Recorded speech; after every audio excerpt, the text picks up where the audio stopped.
44 years later, and 26 years after South Africa gave opportunities for women, there are still a society that allows women to thrive. There's a society that allows women to live, participation, and freedom to benefit the economy of this country. Being said, we'd like to salute the youth for the struggle of Bettina Studio and Ancwl parted activists, the ANC Women's League, as well as the Federation of South African Women. Women who endured years of oppression, got arrested, harassed, and brutalized by the police and men. Charlotte Mxeke, Sophia Williams, Florence Matamele, and Mama Nomza Mumbat, who are our struggle heroes. Who few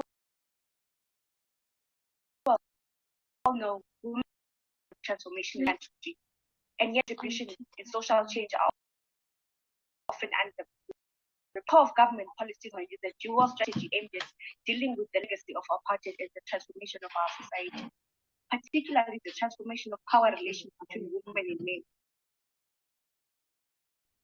men. Issues of gender oppression, patriarchy, sexism, racism, ageism, feminist and structural oppression, and creating a conducive environment that allows women to take control of their lives.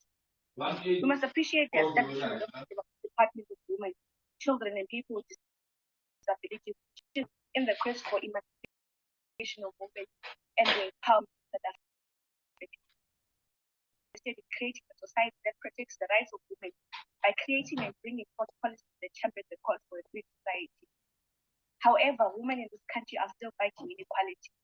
The capitalist system still puts women at the back of progress. When it comes to equal opportunities for work, our country still has a large number of women performing underpaid labor, and some still faced with unemployment and lack of opportunities, which still creates a dependent woman on men and government subsidies. We have women living in extreme levels of poverty in rural areas. We still like development where they are living in conditions that put their lives at risk of violence and their health at risk, with a health system that does not care for them. How do we as society expect equal participation when you still have a woman who lives doing unpaid labor, having to walk miles to fetch area where water is not cheap, put their lives at risk of violence in her police station to report a case. And when she is family member ill or in a woman that is living in a developed community where services are easily available. How do we expect young girls to acquire the same opportunities when they are also subjected to the same living conditions, but have to compete for a spot at the university with a child that does not have to walk miles to get to school, a river that is infested with creatures and dirty waters, let alone the struggle of sanitary pads? Something we cannot control as women. We do not have control every month, and not all of us can afford sanitary pads. We do not want tax to be reduced on pads. We want equal provision of sanitary towels in school and a system that allows the provision of sanitary towels for young girls so that they do not miss 3 to 7 days. We do not want to live in fear of being killed and raped.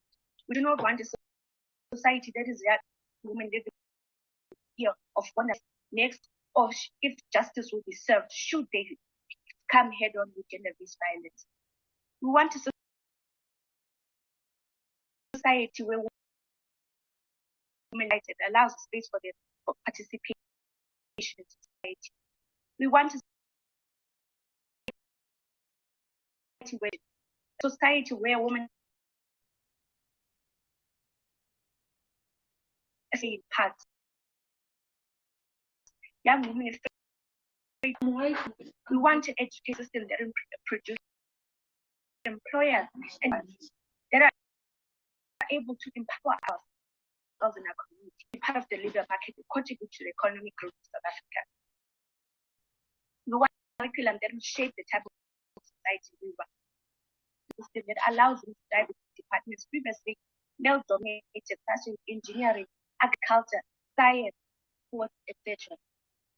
Support for small black businesses, improvement of the curriculum and infrastructure activities at colleges, as well as protection of women who work in agriculture and forestry, mining, and the farming sector, protection of women in position of leadership from discrimination and bullying.